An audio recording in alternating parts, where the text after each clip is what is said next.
হয়, কিন্তু তো কোচের পক্ষে সম্ভব না সেটা। যে খেলাটা সবথেকে ইজি, কোচিং করানো ভেরি ডিফিকাল্ট আজকে রিয়েল এস্টেট। কেননা অনেক কিছু করা যায় কিন্তু এরা ডেলিভার করতে পারছে ঠিকঠাক করে। লালকমল ভৌমিক এক দশক আগে পর্যন্ত এই নামটি বাংলার ফুটবলে উজ্জ্বল নক্ষত্রের তালিকায় ছিল। এখন তিনি কোচিং করান। মামনি গ্রুপ অফ পাঠচক্রের যে দল রয়েছে তার তিনি কোচ। তাকে রিজার্ভ বেঞ্চে বেশ উত্তেজনা দেখা গেল। স্বাভাবিক কারণে কোচের মধ্যে যেটা থাকা উচিত, তার জেতার নেশা তার মধ্যে থাকবে।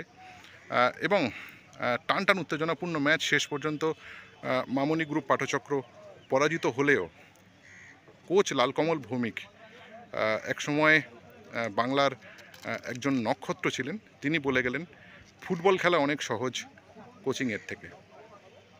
এটা কপালকেই দোষ দিচ্ছি। অপোনেন্ট টিম 10 জনে, ওদের জেতার ইচ্ছা বেশি ছিল, আমাদের টিমের প্লেয়ার জেতার ইচ্ছা কম ছিল। লাল, তুমি একজন প্রমিনেন্ট প্লেয়ার ছিলে, কোথাও মনে হয় যে মাঠে নেমে গেলে ভালো হতো? হয়, কিন্তু তো কোচের পক্ষে সম্ভব না সেটা। যে খেলাটা সবথেকে ইজি, কোচিং করানো ভেরি ডিফিকাল্ট আজকে রিয়েল এস্টেট।